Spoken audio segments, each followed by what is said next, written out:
Well, if you're competing with AI generated content, you're probably not going deep enough into quality. And I'll give you lots of ways that you can do things. I mean, Jay Bear said this. The problem is that AI can do what marketers do. The problem is that marketers keep doing what can be done by an AI.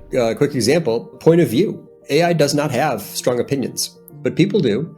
So I made a video on YouTube recently that said 13 things you should remove from your website.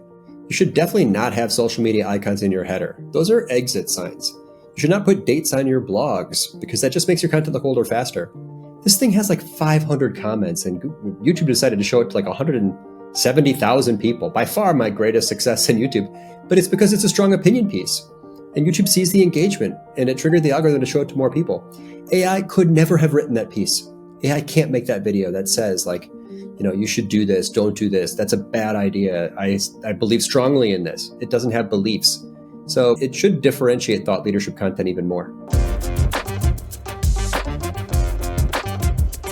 Hello and welcome to Marketing Speak. I'm your host, Stephan Spencer. It is my pleasure to have Andy Crestodina back with us.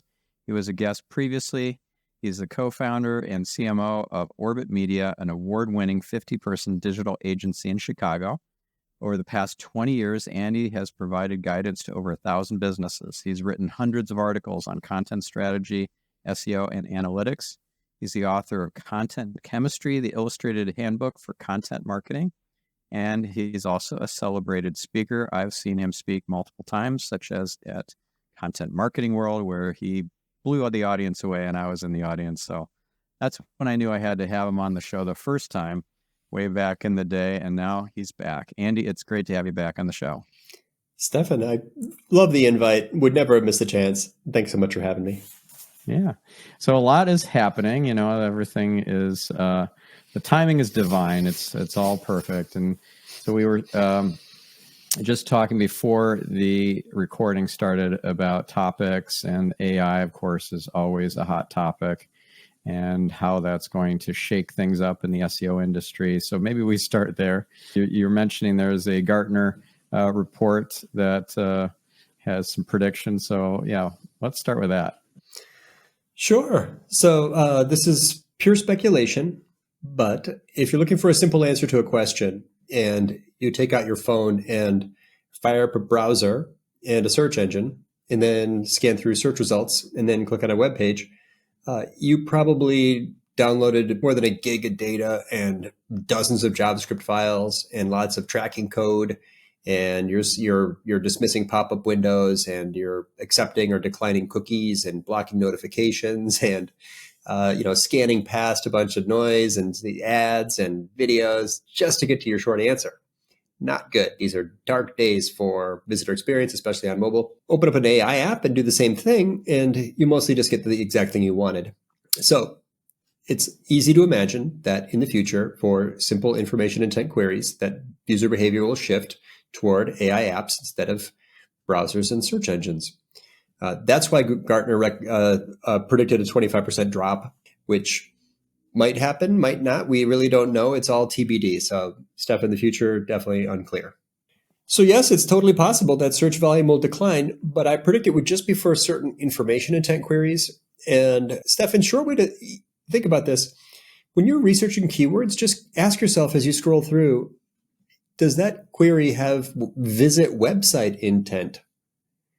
Commercial intent queries, people are trying to go to websites. They're trying to investigate options. They're interested in reading about the details, especially for complex B2B type decisions. So I predict a drop in traffic from search, but mostly to blog posts. Tough times for content marketers, but still people are going to use the internet to get to websites to consider options for services for sure. Yeah. So tough time for content marketers. Let's expound on that a bit. What's in store for content marketers? What do they need to do or shift in their approach? Stephan, short way to think about this.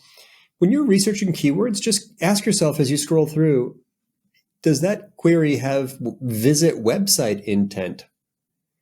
Commercial intent queries, people are trying to go to websites. They're trying to investigate options. They're interested in reading about the details, especially for complex B2B type decisions, or for thought leaders who stick their neck out and take a stand, for content programs that have a strong email component, Or for those of us that have moved to publishing directly in the platform, like anybody who's got like a LinkedIn content program or like a YouTube content program, that obviously is sort of living where your audience is, and you kind of circumvent the Google algorithm. Hmm.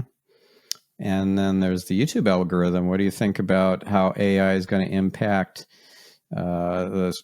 all the cruft that is out there and going to massively increase in terms of faceless YouTube videos that are AI generated? It's not even a human who's speaking in the narration. It's just like 11 Labs or something like that. Where do you see all that heading? Well, tools like Fiverr created a flood of low quality content.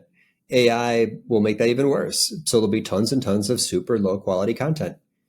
But the algorithms, in a way, are on our side here as viewers. It'll protect us from that. I mean, if the total number of videos on YouTube doubled tomorrow, do you think that you and I would even notice? Or if the total number of articles on the internet doubled tomorrow, I don't know that we would notice. So the people's ability to subscribe or click the bell in YouTube, or to subscribe to email, or search results are really still just showing you at the top, the tiny percentage of things that are in page 1 or page 2. So it is tough for the platforms and a problem for big tech more than it is for consumers and readers and viewers. Yeah, but the thing is this is a constantly evolving space. So if the low quality component that we're used to seeing with AI actually now is, let's say, a year into the future, 2 years in the future, and markedly better than most podcasters and YouTubers out there doing it manually, what do you think is going to be happening then? Well, if you're competing with AI generated content, you're probably not going deep enough into quality. And I'll give you lots of ways that you can do things. I mean, Jay Baer said this. The problem is that AI can do what marketers do. The problem is that marketers keep doing what can be done by an AI. Quick example, point of view. AI does not have strong opinions, but people do. So I made a video on YouTube recently that said 13 things you should remove from your website. You should definitely not have social media icons in your header. Those are exit signs. You should not put dates on your blogs because that just makes your content look older faster. This thing has 500 comments, and YouTube decided to show it to 170,000 people. By far my greatest success in YouTube, but it's because it's a strong opinion piece. And YouTube sees the engagement, and it triggered the algorithm to show it to more people. AI could never have written that piece. AI can't make that video that says you should do this, don't do this. That's a bad idea. I believe strongly in this. It doesn't have beliefs. So it should differentiate thought leadership content even more. Yeah, that's great. How many views do you have on that video so far? It's like 1,000 a day right now, but it's maybe 170,000. Nice. My average video gets maybe 8. Yeah, it's I'm used to 800, maybe 1,000. It's a few thousand, maybe on a good one, but it's the reason is clear, right? Take a stand, draw a line in the sand, come out for and against something. Anyone want to try that in their content? Take a stand. And by the way, Stephan, this is interesting. AI can help you find triggering topics. This is sort of creepy and weird, but if you write a prompt that says, what counter narrative opinions are least likely to be covered on big blogs in my industry, it'll tell you. What things in my industry do people think to be true but are really false, or vice versa? What very mundane things do people get very triggered by, in a certain industry? It'll give you ideas, and then you can choose for yourself, as we all should. Don't trust AI, trust yourself, for which of those topics to jump into. But yeah, I think that it's a great time for people that are a bit courageous in their content. Yeah. So what is your process for ideating a month's worth or a week's worth of content for your blog, for your YouTube, and various other platforms? Well, I only write one article every 2 weeks, and that's been my frequency for 15 years. So I don't push myself to hit the calendar that hard. And that's enough for me. I'm always going to prioritize the questions that are relevant to my prospects. So writing for the bottom of the funnel whenever possible. I'm going to do things that are that require really detailed answers and lots of screenshots and step-by-step stuff. My most recent articles are how to use GA4 for better SEO. Lots of analytics topics, how to research keywords, how to write headlines, all of my best articles came together into a book. I mean, I'm talking to one of the great authors here, so it's kind of funny to point it out. But, how to launch a LinkedIn newsletter, things that I believe, even if there's no search volume on it, I think people should do this. The best practices for website navigation, website footers, website about pages, home pages, the structure of high performing service, B2B lead gen pages. So things that are almost like kind of visual. It's a pedantic strategy in a way, but it performs extremely well because these are things where it's not that hard to write like a 10x piece because most people don't go into that level of detail on those types of topics. Yeah, that's awesome. So I know there's some 10x articles and research, kind of linkable assets that you've created over the years. Some of them you're probably still doing. Some of them you've given up because they just don't work anymore.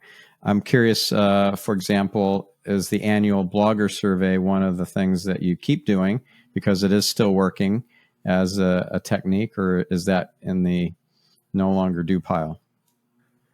No, thank you for mentioning it. That's another way to, where 10x content gets 100x results. So if the average article takes us 12 to 15 hours total, that's pretty typical for us. Again, just one every 2 weeks. That thing takes like 100 hours because we have to do a ton of outreach to get 1,000 bloggers to answer 20 questions. We still do it. We've done it for 10 years. It produces new original statistics, which is highly differentiated. So, for example, my website is the source of key stats like the average blog post takes 4 hours to write, or the average blog post is 1,400 words. The average blog post is 70% longer than it was 8 years ago. Stats like this. So if you're looking at a content strategy, looking at any domain, you could just ask, like, is this domain the primary source for any new information? If yes, it's a categorically different content program. I definitely am going to keep doing it for now because even though I'm exhausted by it, quite honestly, Stephan, it's so much work. But the AI question is in there now. And I'm very interested to see the longitudinal data on that. Like, are more people using it? How are they using it? There's lots of surveys on it now, but I thought about like just giving this whole program to a friend or, Marketing Profs or Content Marketing Institute because they would be almost better suited. They've got giant lists and they can get the results much better, much faster, the survey responses. And what's prompted you, or what stopped you from handing it over to, say, Marketing Profs or somebody like that? Well, and your listeners know very, very well the benefit of having that data on the site, the linkable asset. I mean, like 2,500 websites have linked to that one URL. So if I chose a partner, even if we both publish together, that number would be far lower over time, right? Like they're going to get a lot of the link love from that. So, which is fine. I mean, it's, there's more to life than that. And I have other ways to, to go to the market, but, yeah, it's a little fear, a little greed, a little, it's a tradition. It's just habit. You do something that many times, it's kind of almost hard to stop doing it. Yeah, that makes sense. So what's something from the blogger survey that really stands out that you want our listener to understand about blogging, about the future of it, the ideal length or structure or topics or anything like that? Well, what it shows consistently is that effort correlates with results. So it's simply the things that fewer people do that are the ones that get the best results.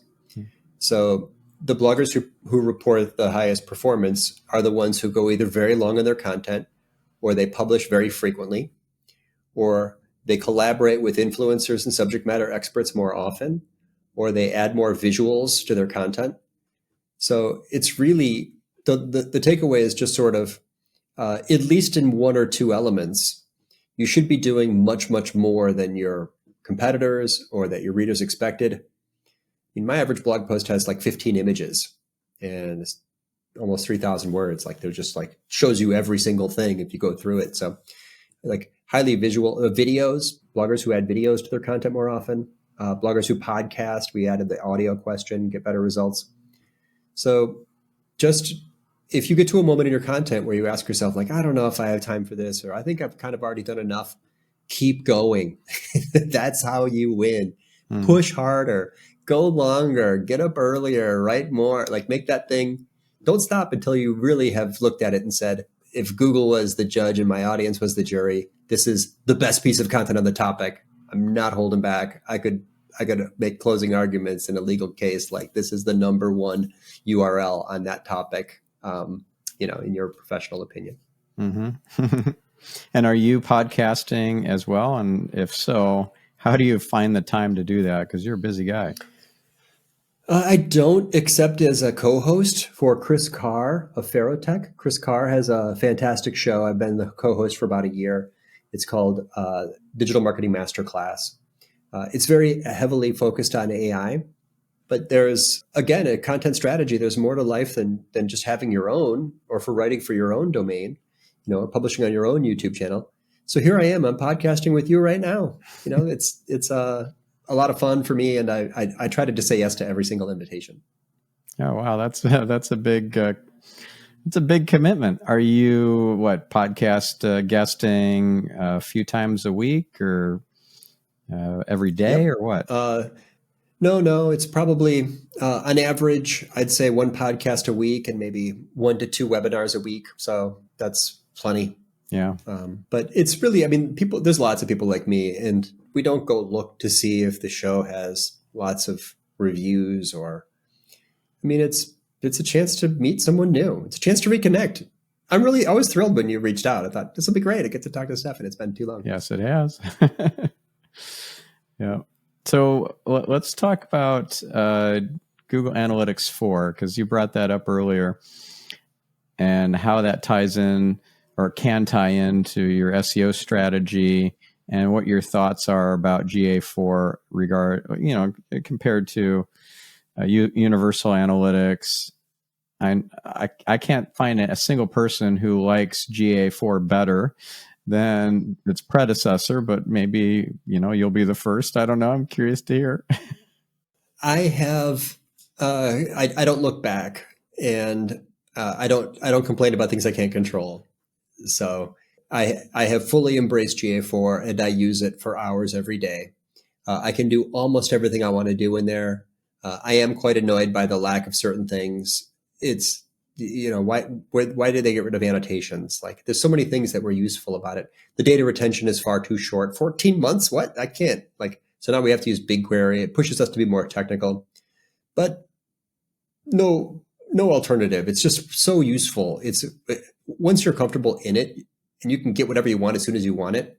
And if you go back, rewind, and count the clicks, it was like 6 clicks to get anything you need, almost.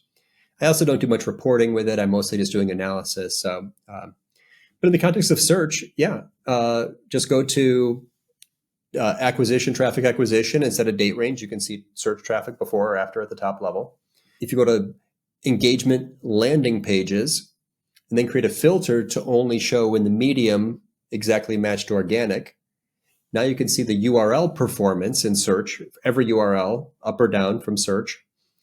If you have that report customized to show conversion rate, you can scroll over to the right and see the likelihood that a visitor from search to any given landing page will turn into a lead or will subscribe to your newsletter. Those are all just extremely useful. It's a bit absurd that SEOs think that, not you, but there are SEOs who really just focus on rankings. That's totally insufficient to drive bottom line impact.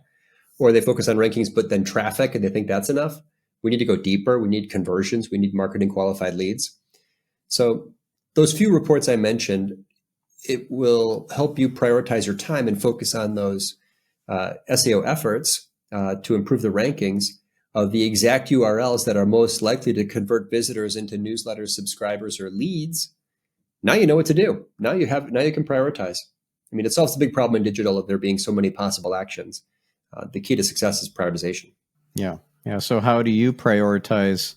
What's your process for your own stuff in terms of using GA4 or Google Search Console or a tool like SEMrush or Ahrefs?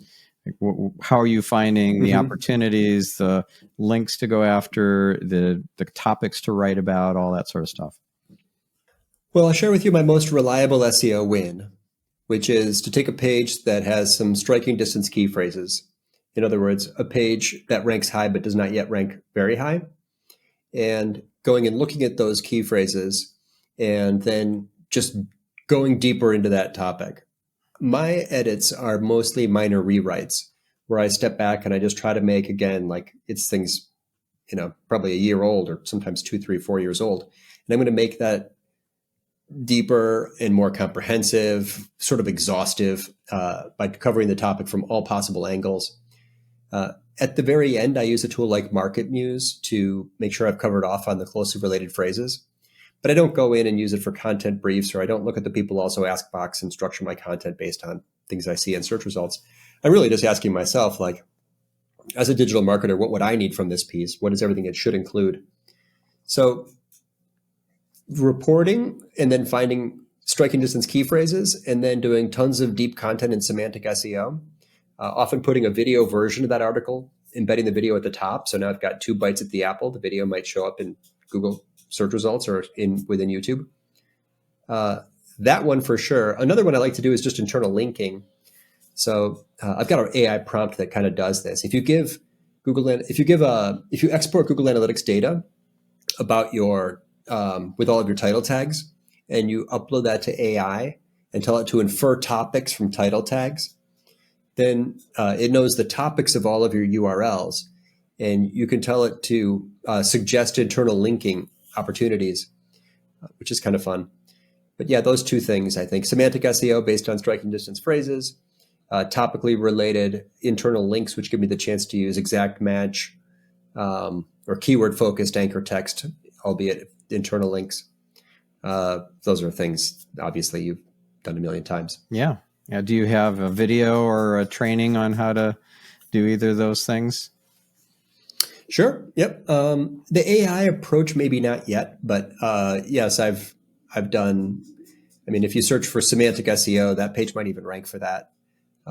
If you search for internal linking best practices, that page might even rank for that. Okay. These are things we'll that include this in the show notes, both of the resources. Great. Yeah. Thank you. Of course. Yeah. So you mentioned earlier about how to launch a LinkedIn newsletter was one of those topics that you addressed. And I know email newsletters are a thing, but a LinkedIn newsletter, is that a thing?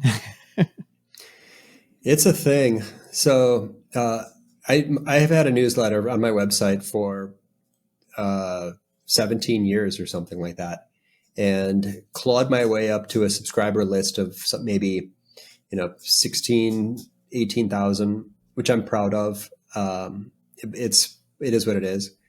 Launched a LinkedIn newsletter and did a couple of things. One, I gave it a really boring but descriptive name. It's called Digital Marketing Tips.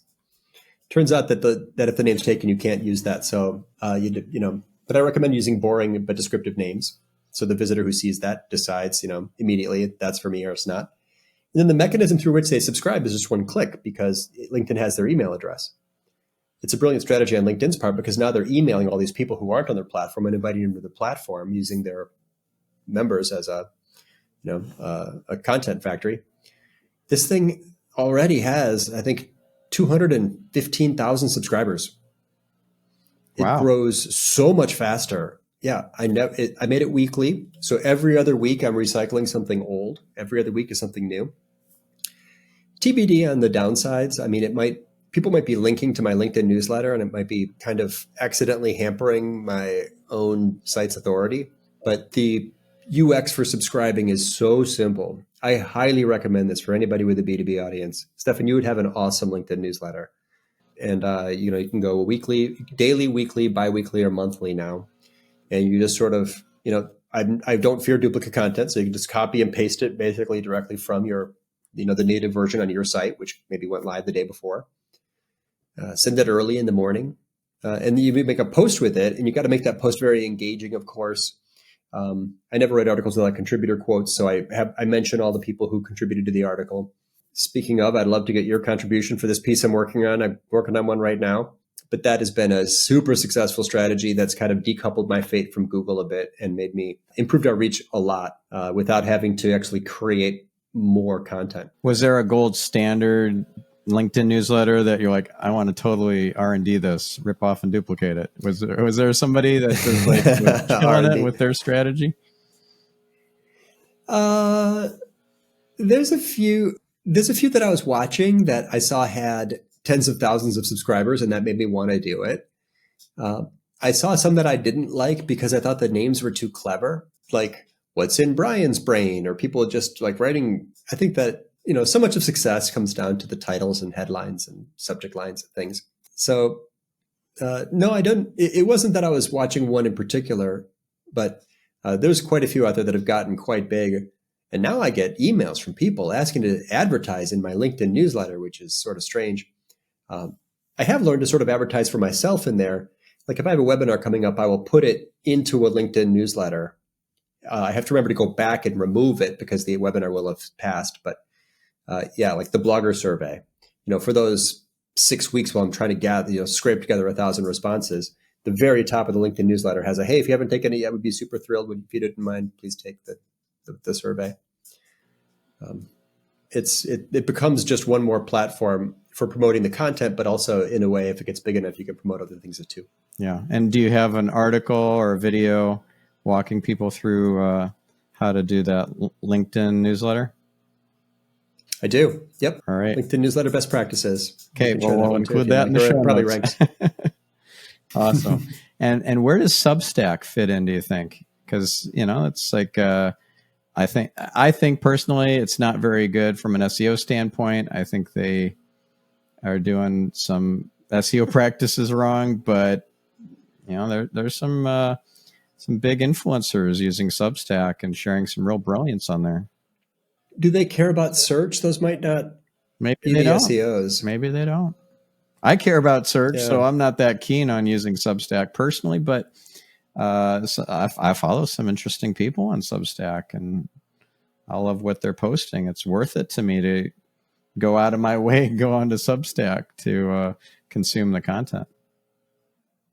Similar to Medium, Yeah. Right? Yeah. I get it. I mean, one of the benefits is just that it's an absolutely like zero cost way to launch something. You and I could make a Substack newsletter or a Medium newsletter by the end of the day. I mean, that's a plus. So giving people access to these tools, that's a plus.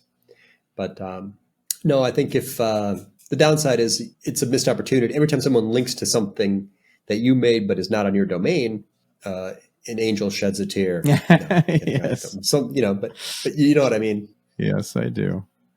That's funny. So speaking of like that situation, what are some of the biggest mistakes people are making from a link building or anti-link building standpoint that angels are shedding tears over? Well, the blogger survey shows it. A lot of bloggers just never write for anyone but themselves. They act like they're prisoners on their own domain. Or maybe they just don't have enough bandwidth in their content strategy. Their calendar, everything they produce has to go on their own site because their calendar demands it. But the best marketers are writing for everybody and don't miss a chance to reach a greater audience. It's really magical as soon as you collaborate with someone, either by being a guest on their site or by inviting them to contribute to something you're writing. I think of it as zero waste marketing, because as soon as you pitch to the editor or accept a contribution from an SME, you got value, you got a benefit, you grew your network, it created a relationship. So you can invite your prospects or your cold, gone dark proposals, or, go back to your CRM and just see who in your pipeline, is an expert on this topic, and just invite them to contribute. So guest blogging is partly networking. It made me a better writer years ago. 2/3 of my content was guest posts for about 2.5 years. And that's how I met Ann Handley and Joe Polizzi and, so many of the Mark Schaefer. And I just wrote for everybody I could, Copy Blogger and Unbounce and, brands I'd admired. And working with those editors made me better, and the links from their sites helped us rank. And, later the content sometimes got repurposed again. I rewrote it years later for my own site, so I didn't really lose anything. But I think that's a huge mistake that people fail to do that. Yeah. And are you still utilizing that strategy today, or is that something that you're kind of moved on from? I do. It's at just a fraction of the level it once was. So, but no, I write, I pitch, and I offer content. More of what my presence on other websites is through doing webinars and events for people, doing podcasts like we're doing here. But I still love that outreach and networking component. And there are still sites that, it's a career goal of mine to write for eventually. I'll never stop doing that. Yeah. One thing we talked about years ago when you were on the show last time, when was that? 2020. Yeah, that was a while ago.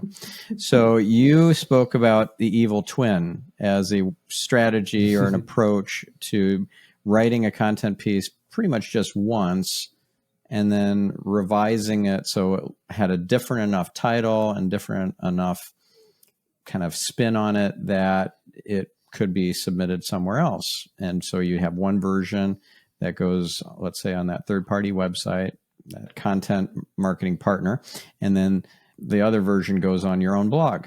And is that something that you're still employing? Has this evolved anyway? Yeah. Well, I mean, everyone thinks of repurposing as reformatting, which is definitely smart. You made something that worked well in one format, publish it in another. But repurposing by choosing the other angle is something that's less popular. So yes, I mentioned one earlier. It's like, these are website best practices. And I've written that many times. But these are things to remove from your website. So instead of saying, the best practice is to put your social media links in your footer, the evil twin version is don't put your social media buttons in your header. That opposite angle is really interesting to people. I think it makes editors like it, makes for a good pitch. No, I still love that. It's simply writing. Anytime you write what not to do, you're basically using that strategy. Yeah. And it's somehow the psychology of it is really engaging to people. Yeah, it is kind of, I don't know, it draws you in. So for example, with the title of the previous interview, episode 238 with you was Evolve Your Content Marketing. We could evil twin that and say, surefire ways to devolve your content marketing. And that would draw people in. They're like, okay, show me how to screw everything up in like one fell swoop. Yep. Just imagine, 6 guaranteed fails or my biggest mistake, confessions of a content marketer. Those are, as a headline, which we kind of said is like one of the key success factors, regardless of the format. It's just, it's differentiated. It stands out. It feels like, you're going to get this, you're going to get something different or something more direct or honest. It's less, if nothing else, it's less common. So you mentioned webinars, and I'm curious to hear how they work for you these days, because I hear other folks say, yeah, webinars don't work anymore. Nobody shows up. The show up rate is terrible. The conversion rate is not very good either. Webinars have jumped the shark, et cetera. So is it still working, and to what degree? Well, COVID pushed tons of content strategies toward that format. So I think that viewers got a bit exhausted by it, and that it just sort of got overdone. But if you think of it as its own thing and not as an alternate version of a live event, then you stop worrying about things like live attendees. I think that's the wrong metric. Here's a headline, how not to measure performance of a webinar. 3 mistakes. Because really, we all sign up for webinars with no intention to see it live. You want the video. You're planning to watch it at 1 1/4 speed because it might be partly watered down. You want to just to get the recording because maybe there's someone else in your team, or you want to vet it first before, or there's only one part of it you wanted to check out. So no, the number of attendees live is really just one of the metrics. And over time, you should be looking at the total number of views for this thing. You should be repurposing this thing. So I think that it's a misguided, the people who say it's not effective anymore because it's not generating leads immediately or because it's not getting lots of live attendance. And the average webinar, I think, has maybe 25 to 30% live attendance, sometimes 20. But it doesn't bother me at all. I think it's just, there's smart things you can do with that content afterwards. Here's another AI trick. If you take a transcript from a webinar or any video, upload that to ChatGPT and say, what is the most provocative soundbite we should do it for this conversation. What is the most provocative soundbite? What is the most counter narrative or unusual or unexpected insight? What is the one part of this transcript that people are most likely to be surprised by or most likely to share? So that transcript stuff is great. And also, here's total speculation, but Stephan, I wonder what you think. The webinar has a transcript. The transcript will eventually get crawled by AI. You are then training the AI on mentions of your brand. You opened this by saying, Andy's a co-founder of Orbit Media. It's a web development agency that does, web design and search optimization. That little chunk of language will eventually be one more place where the AI heard something about this brand. You need 1 million of those. So never miss the chance to say those words on a podcast, which appears in a different place, or in a video or in a webinar. I think that when we all, we'll all look back and say, like, why do those brands always get mentioned when people ask the AI for a service provider? It's like, well, because that Stephan guy was on 1 million things, and he has a huge digital footprint. So webinars, podcasts are one way to do that. Yeah, although that reminds me of that SEO joke meme about an SEO walks into a bar, pub, public house, all the it's like Yep. the long list of synonyms for a bar. You can get a little carried away with that sort of thing, right? Yeah, and I don't know that the AI. I mean, that's information retrieval and search and Google. It's looking for those, semantically related phrases. It has like ontology, and entity, and semantics. AI is more about just it consumes a huge body of work and then forms sort of predictive correlations between the relationship between words. So that's really interesting. I'm sure I'm going to end up thinking about that, though. To what extent does the use of adjacent phrases and semantic SEO type strategies, will that be relevant when we're all have some interest in training the AI? Yeah. But also, I would hate to hear a lot of unnatural speech happening because we're trying to essentially the next version of keyword stuff our speech so that we rank for whatever things or get the AI to answer with the brands that we want it to answer with. I'm totally fascinated by this. Yeah. Right now, getting mentioned and getting linked to from a high domain authority website, a site with many links to it itself, isn't a relevant thing. But does AI care about that at all? Probably not. A podcast interview where you give a very detailed elevator pitch on the East Peoria News website might be worth just as much as one on the New York Times. They both get crawled once. Is there any weighting in this? Apparently, Wikipedia is more heavily weighted, or it was when they first trained ChatGPT 3.5. Maybe not. Maybe it doesn't matter. Maybe it's just simply, lots of instances, sort of more the way like a local SEO works. We shall see. We shall see. So we shall see. You mentioned you saw an AI show up in your referral sources for one of your websites for Orbit Media, was it? Yeah. So everyone thinks that if search volume drops and if user behavior shifts and if people stop using browsers plus search engines to discover things and go to the app, well, that's the death of the content marketer. Mm-hmm. But I'm looking at my analytics and I see AI is sending people to my website. So if you look for an answer on Perplexity and you're in a browser and there's a citation or a footnote or whatever that, attribution, and you tap that and you land on my website, this is happening right now in my analytics. I can see it. So fear not, dear marketer. Changes in user behavior are not the end of the show here. It's still important that we show up with our best advice and are present in many places, and that we take a stand and we share what we believe, that we are useful, helpful brands. I mean, your only other choice by not publishing anything, be it on LinkedIn or YouTube or on your own blog, whether it gets promoted through an AI or through a website, through Google or something else. If you decide to just forego all of that, then you're back to 1998 with a brochure website. I don't think that's going to help you. So even though the outcomes and the traffic channels and are all unclear, even the tactics, as we just said, are unclear, I think the contest of generosity, which is what I call content marketing, to be the most helpful, useful brand or person on the internet will continue, and that there's still tons of chance and opportunity to do something that's different and cool and weird and memorable. Will always be such a thing as top of mind. And those of us who choose to publish utility content will have a better chance at that than those that don't. And being utilitarian or helpful is really just kind of one angle to get links and mentions and be memorable and so forth. And you mentioned being weird is another one. So what's the weirdest thing you've ever done to get links and mentions and press?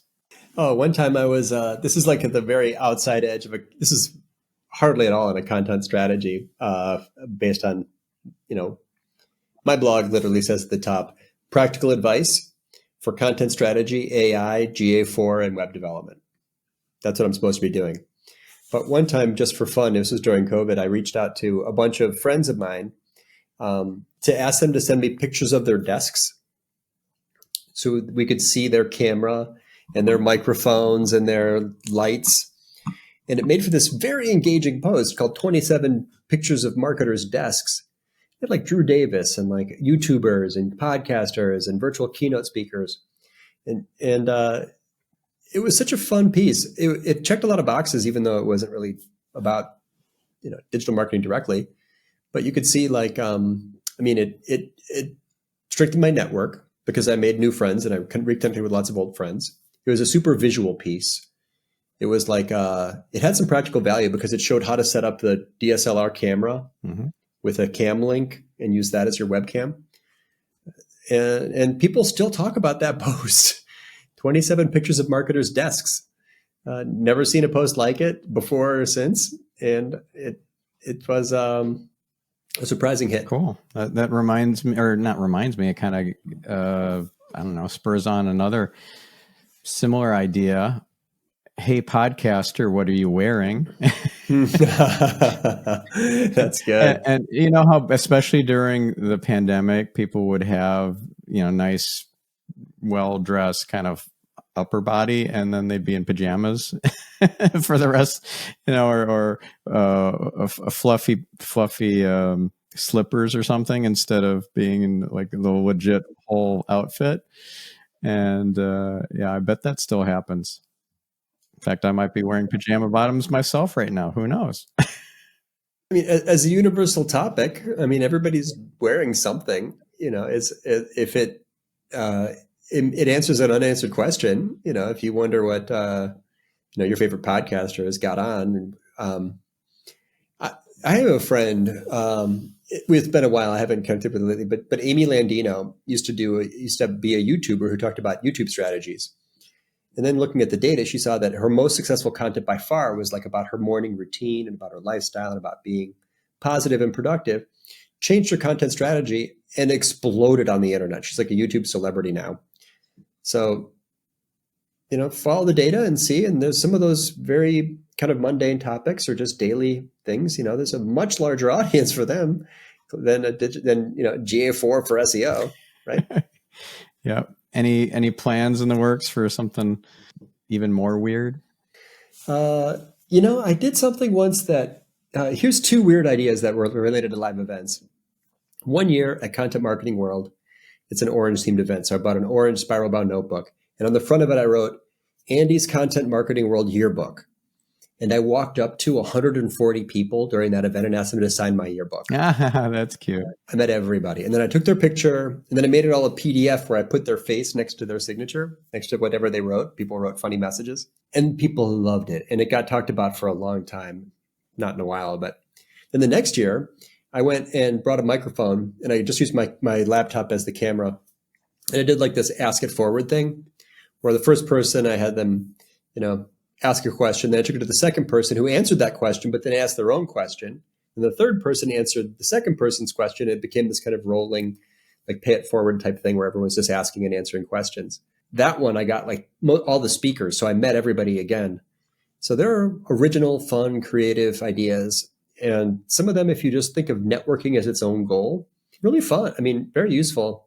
Simple way to say it in the end, it's like search has paid and organic, social has paid and organic, influencer marketing also has paid and organic. But organic influencer marketing is just what we're doing right now. At its highest form, it's just really called friendship. It's like meet people, help people, be a helpful person, and connect with others, and spotlight them when they have something to say. It's fun. Yeah. Have you inputted into an AI like your best, craziest ideas for campaigns, and then said, come up with some crazy, brilliant ideas like these?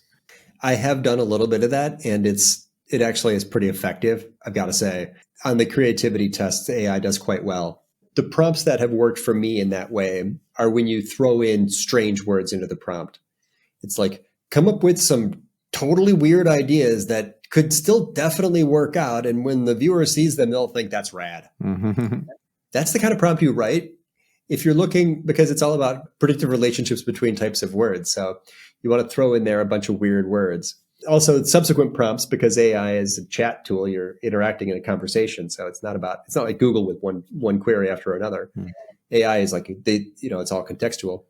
So if your second prompt after it gives you ideas are like, get even weirder, more weird, something totally off the wall, it'll just keep coming up with different things. But the things I've seen, it's mostly like run contests, or I didn't go far enough with it to find something that was unexpected and yet practical enough for me to try. Gotcha. What's the best, most kind of outlandish or original idea that you got from AI?